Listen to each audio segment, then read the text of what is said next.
And we will move on to a series of bills sponsored by Chairwoman Williams. If you would come forward, Chairwoman. I'll do some introducing. In numerical order on your calendar, I'll start with House Bill 5291. It's an act related to criminal procedure, bail, and recognizance. It amends the conditions of bail and recognizance to permit the release of a person charged with a misdemeanor without any financial conditions. Representative Williams, the floor is yours. Good evening, Mr. Chairman and members of the committee. Can I turn around this way? Yeah. Thank you.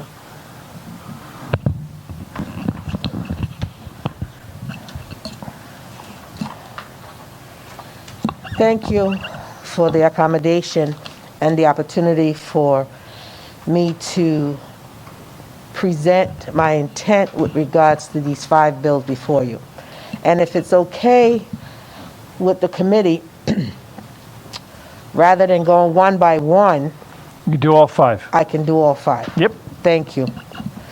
5291, as you presented to the committee.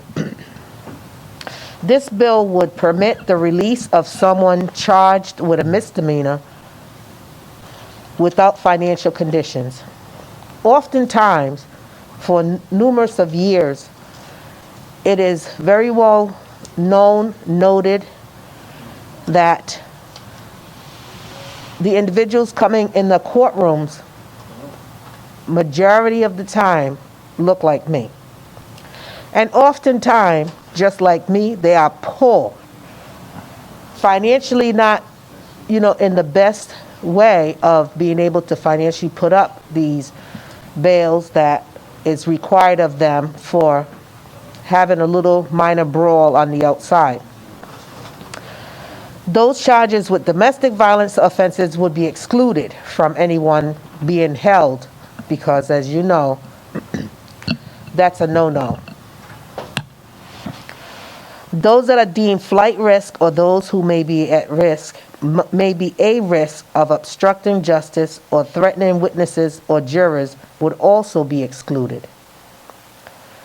Poor Americans and people of color often can't afford to come up with money for bail, leaving them stuck in jail for minor offenses, which in turn costs the taxpayers far more money to keep these people incarcerated for minor offenses. States including California, New Jersey, Illinois, Alaska, Indiana, Nebraska, and most recently, New York, have adopted bail reform measures with the purpose of avoiding keeping people in jail while they await trial simply because they cannot afford bail. So we need to do away with it. It not only puts a burden on our judicial system, but it puts a burden on not only the individual, but the individual's families.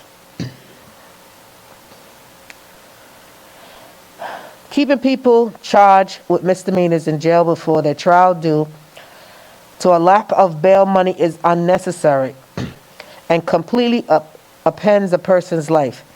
They cannot go to their jobs, provide for their families, and the stigma of sitting in jail cells has serious repercussions in their lives. These people are not threats to society, yet they are treated as such because they do not have enough money to post bail. And to keep people in jail for minor offenses before trial runs counter to one of our most important legal principles, innocent until proven guilty.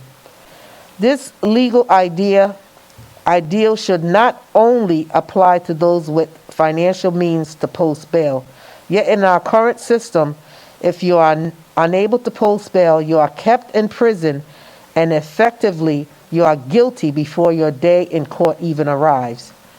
People should be in jail if they pose a significant risk to others and surrounding community, not if they don't have enough money in their bank accounts or in their wallet to post the bail that's posted on them. That is for 5291, and if you'll be so kind, Mr. Chairman, to give the summary of that one, it'll be very helpful and appreciated.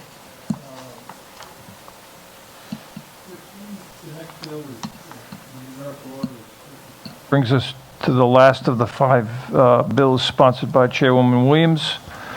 And now we're on to phone-in testimony, and the first witness would be Mike DeLauro from the Rhode Island Public Defender's Office.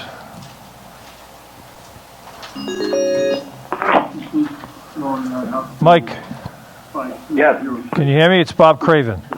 I can hear you. All right, my man, you're on. Let me just mute my computer so that we're not hearing an echo. Okay. Can you hear me? Definitely. Well, thank you, Mr. Chairman and committee members. It really is great after all this time to see so many of you, even if it is from a distance, and to hopefully assist you with some of the issues that you're tackling this afternoon and this evening. I'm here to talk about Representative Williams' bill 2021-5291.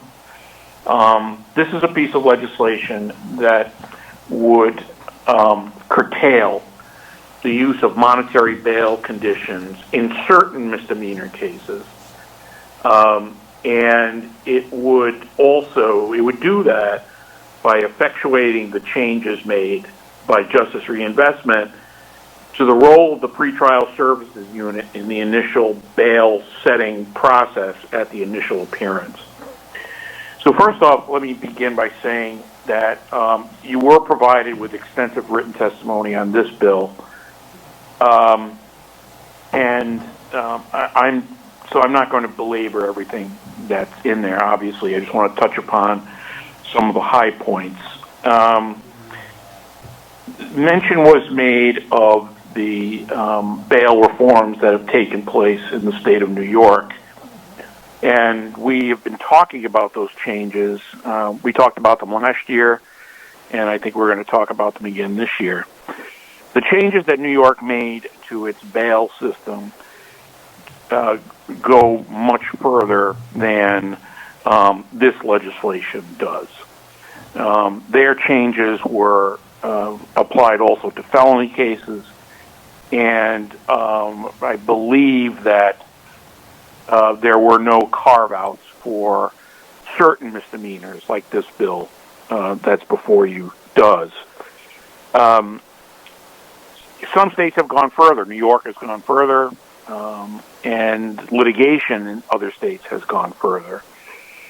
Really what this legislation does is address some of the issues that are presented in the Access to Public Records Act materials that are appended to your written testimony. And I think I gave you records from 2000, going back to 2016 and through 2019. And if you're like me, you want to pull your hair out when it comes to try to interpreting what numbers mean. So, but I can simplify it for you, and because I had somebody simplify it for me. Here's what these numbers mean. In Rhode Island, there are quite a few people who are detained in district court on misdemeanor cases when just the person is just charged with a misdemeanor. We know that almost all of them, within 10 to 14 days, are able to secure their release by posting bail, or by maybe they go into court and they plead and dispose of the case. So this, in our mind, begs the question about why are we detaining these folks in the first place? We know that there's some pretty good research out there, and I provided you with citations to it, that say that the disruption that is done by a a relatively short period of detention can have adverse impacts on education, on employment, on housing, and also has adverse impacts on the final resolution of the case. So we think that's why it's worth taking a look at and trying to effectuate by improving the what was done by Justice Reinvestment back in 2017. So what the legislation does, if you look at it, it says that prior to a defendant's initial appearance in court, and many of these folks, almost all of these folks, at their initial appearance on misdemeanor cases are going to be going before the court on without a lawyer to argue on their behalf.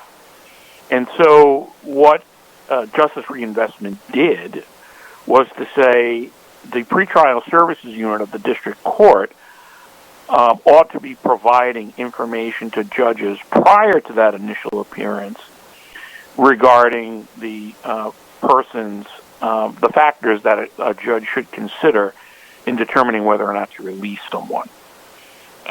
Those changes were made in 2017, and like I said,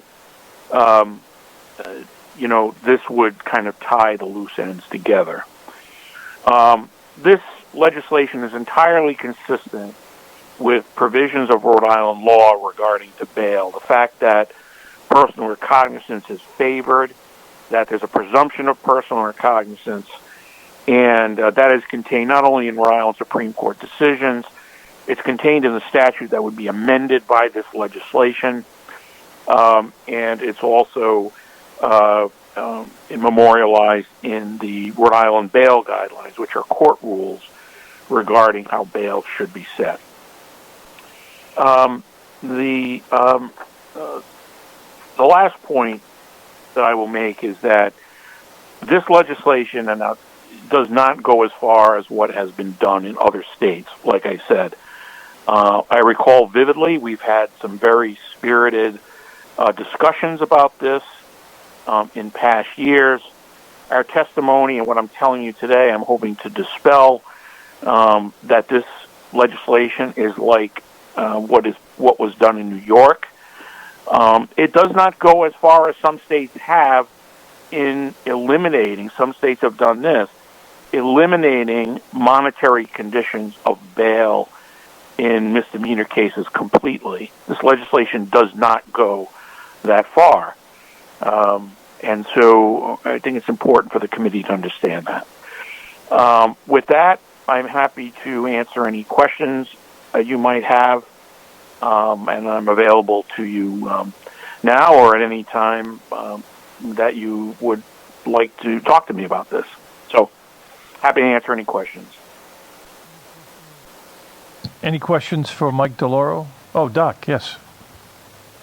How are you, Mike? Rep. Corvesa, I'm fine. How are you? Good. You know I couldn't let that go, right? Well, I would have lost a little respect for you if you did let it go. Thank you, Mike. And there's no reason for me to do that. You and I have had a number of conversations, both public and private, about the topic of justice reinvestment, and in particular, the issue of the conditions of bail in New York City, which you and I have talked about ad length and ad nauseum. Yes, that's true. Now, you know how I feel about justice reinvestment going forward. You know that? Yes, I do. Okay. Yes, I do. So, I'm going to take a half a step back. Can you, without trying to make this difficult, and not tonight, if you could somehow, in a short white paper, put the differences down between what this bill does and what is currently being done in New York City, so I can see a difference, okay, and that the committee can see a difference, because you've made the claim tonight, and I know you to be a very honorable, very intelligent man. So if you say that this bill does not go as far as the ludicrous extent of some of the conditions in New York City, I would like to see the I'd like to see the difference between what's going on there and what this bill does and how it does not go as far. I hear your question, Rep. Corvese, and let me just say this. What we're talking about, too, is a little bit of a moving target because, as you know, after the brouhaha that was caused, in my opinion, by unfair and inaccurate reporting by some of the New York tabloids, that they went back to the drawing board and revisited some of the things they have done. And I hope I'm not revealing anything untoward when I say that you recall during the course of the summer when this was all going on, I was sending you and I read every one of them. So some of those issues are addressed in the information that I sent you. But that being said, I'd be happy to go back and Mike, you have a very important function, a very important job, and I don't want to make your job any more labor intensive. If you can do it in such a way as to make it just delineate the salient differences, I would appreciate that. And then I would do that. And then I can probably be about half a dozen bullets, and I can compare that with the articles that you sent me that I saved. Okay, great. Mike, yeah, I'm happy to do that. It's always a pleasure, Mike. Ditto. Representative Batista.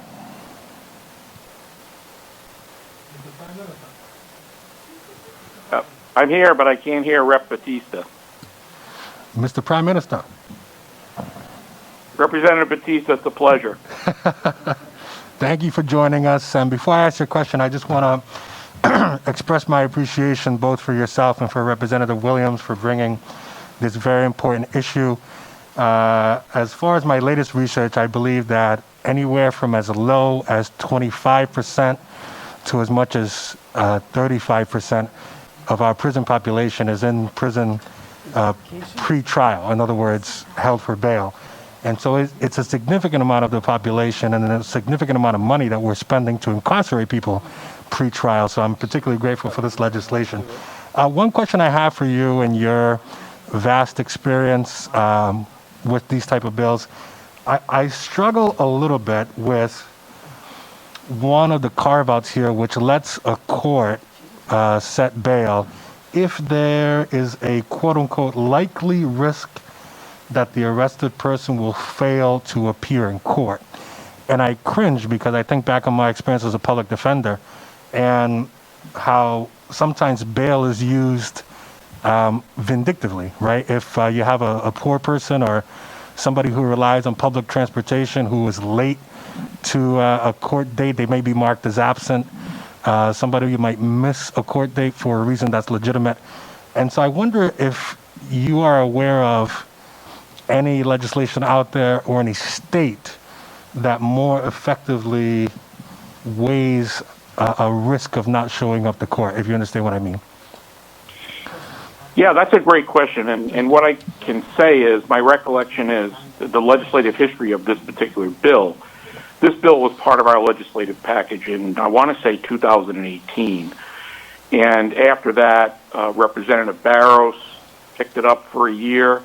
Representative Diaz picked it up for a year. And now Representative Williams has taken an interest in it. I think she put it in last year also. My recollection is that in drafting it back in 2018, that we took bits and pieces out of legislation that passed in Connecticut and a couple of other states. And I think it's in our written testimony where you could see, where we lifted the language from.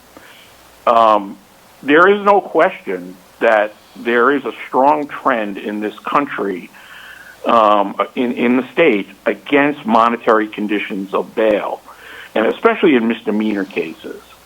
And, there are good reasons for that. The clientele that you represented when you worked here and that, my office represents, most often have to go through a bail bondsman. And the problem with that is that you don't get your money back when the case is over. And then we also have a part of the statute that says that all the court costs and fees have to be taken out of the bail money, no matter who puts it up, whether it's the defendant or a family member or a friend or whoever it is. So, I like to think that bail is, as we understand it now in this country, is on its way out. I hope I'm right about that. Okay. Any more questions of Mike? Thanks, Mike. Chair. Thanks for your help. The next witness is Randall Rose. Oh, I'm sorry. They would hear me? Oh, yeah, there you are. Jason, go ahead. Thank you, Mr. Chairman. I don't know if I'm doing the right thing. It's hollering out just doesn't sound right, but there you go. That's fine with me. Mike, with respect to Chair Corvasi's request, I would bet dollars to donuts, and I would be curious if our bail violation system differs from New York City in that, we do not hesitate to lock someone up on a bail violation. From my practice, I think that we are probably in the minority about how we do that, and it could be a salient difference. And I'd also just throw out to the committee, Mike, you still there? He's gone. No, I think we lost him. All right. I'll email him. But I'd also just say to the committee, with respect to the conversation that Representative Batista and Mike just had, that in this pandemic time, the district court, which is where the misdemeanors are heard, has had to live with conducting proceedings where the defendants aren't required to show up for every court date. As long as they have a lawyer who is checking in with the court, around the court dates, and they have some control in terms of keeping the case on track. I have not heard of, and I'd be curious as to the other practitioners that we're all in touch with, of some massive,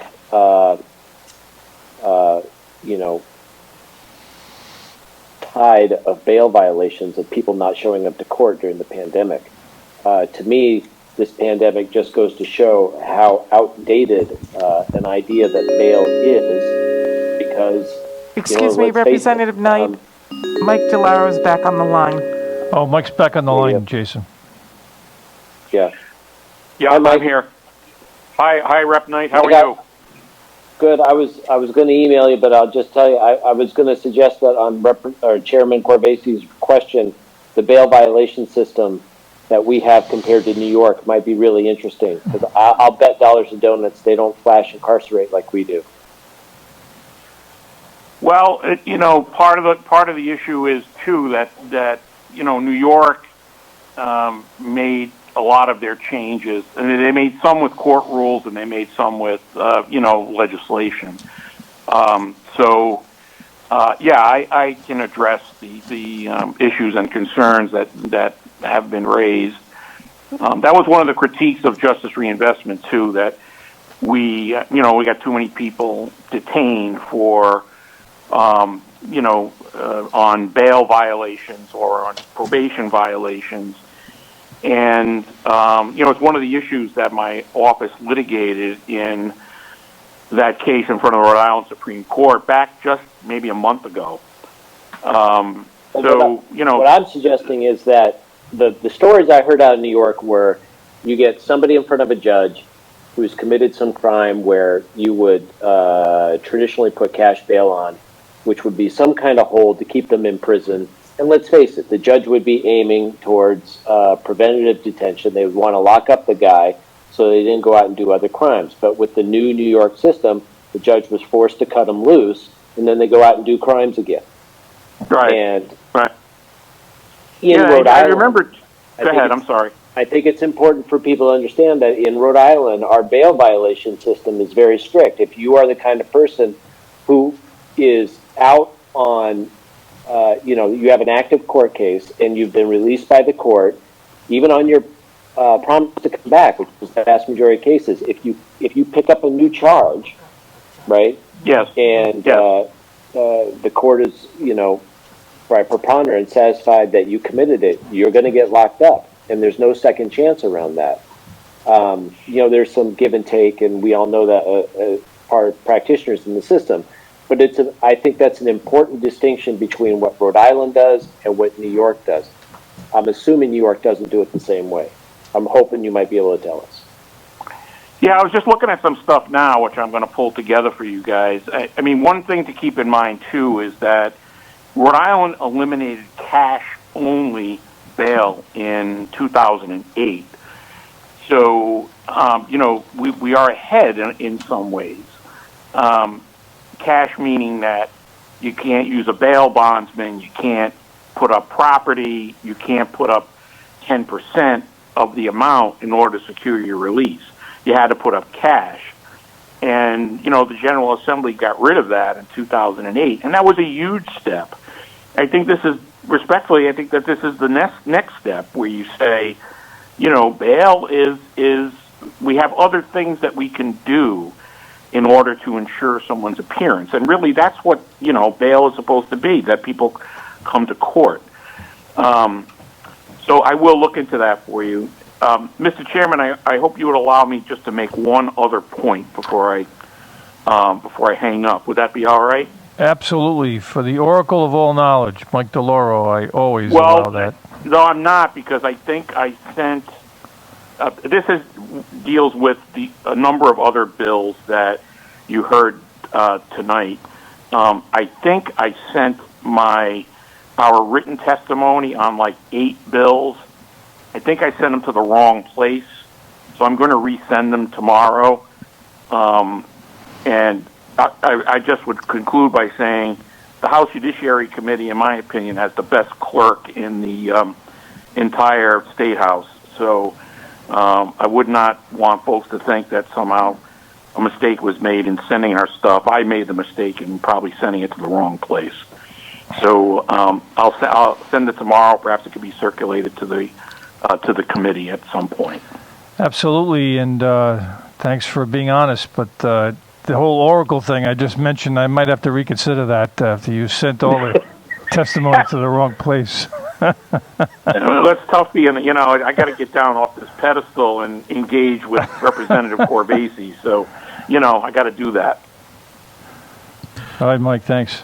Mike. Thank you, Mr. Chairman and members of the committee. Dr. Corbasi wants to Mike. Give you another poke in the eye. Mike, if you're going to engage with me, you're going to have to engage in the gutter. Let's drop the gloves and go at it. Okay, Mike. Good night, everyone. Thank you. See ya. Thanks. Randall Rose.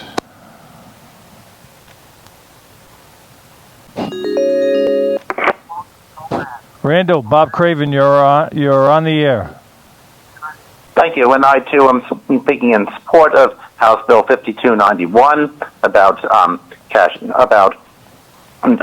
reforming bail. It's as other people have pointed out, this is a lot narrower than other states. It doesn't apply to felonies. It makes sure that judges still have discretion to require financial bail in cases where there's a risk the person will fail to appear. But it is a lot more narrowly written than other states. The reason why we have this bill is because bail is a system that just doesn't work very well. The purpose of bail was to ensure that people would appear before the court, but it's done in a discriminatory way. It's done in the way that if you have the cash to afford bail, you can get out of jail. If you don't have the cash to afford bail, you sit in jail, and then you lose your job. Your life gets wrecked in other ways. You may lose your housing. So it's the idea of using bail or financial conditions to ensure that somebody will appear in court leads to injustice. It's one of the problems with our justice system. And one of the founding classics of political science, Alexis de Tocqueville's Democracy in America, was actually raised problems with the bail system and said, why does the United States have bail when it's a system that gives a lot better deal to the people who have money than the people who don't. And the author's answer was that this was a system that was inherited from medieval England. Medieval England was not a democracy. It was it was a country run in the interests of the well-off, and it's this classic book, Democracy of America, was pointed out that even though the whole system of bail is undemocratic, it's against the idea of equal rights for all. It's just persisted out of tradition, and I believe in the principles of equal justice for all. I know that it takes some time for the USA to find ways to implement these principles, and I'm glad I'm living in a time now where we are reforming this inequitable bail system, and this bill is an important part of that. So this bill makes our system more focused on the original purpose of bail, making sure that people will show up in court, and it makes sure that bail is not imposed automatically just based on the fact that you committed one particular kind of misdemeanor. It says that bail should not be the default treatment for any one kind of misdemeanor. It just says that no matter what misdemeanor you committed, you are not going to be asked to put up financial conditions for bail unless the judge finds on the record there's a likely risk that you'll fail to appear in court. And that makes our system a lot more sensible. I think this is a very good bill, and it will help to build confidence in our justice system. Thank you. Thank you, Randall. The last witness on this bill and on the Anastasia Williams portion of this calendar is Steve Brown from the ACLU. Is Steve available?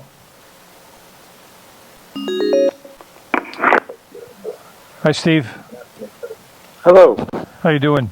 I'm all right. You're testifying on Anastasia Williams' bill on the bail issue, but if you wouldn't mind, as soon as we complete testimony, you're the last witness on this bill. The next bill I intend to deal with is Representative Lima's bill, and you're the only witness on that, so if you could stay on the line, I'd appreciate it. Sure, I'd be happy to do that. Thanks. On Representative Williams' bill, I just want to express our organization's strong support for it. You've already heard a lot of really good testimony. The only point I would highlight that has been mentioned by others is the enormous impact that can be had just by having to spend a few days at the intake service center because you can't afford a small amount of bail. You lose your job, you end up losing money, you can't pay the rent, and it just snowballs. And so, we think this is a really important step in preventing those sorts of situations from happening simply because a person cannot afford what, for many of us, would seem like a very small amount of money to make bail, but for many other people is an enormous barrier and has all these significant collateral consequences. So we hope the committee will give favorable consideration to it. Any questions of Steve Brown? Seeing none, that concludes testimony on House Bill 5291. Thank you, Chairwoman Williams, for your presentations.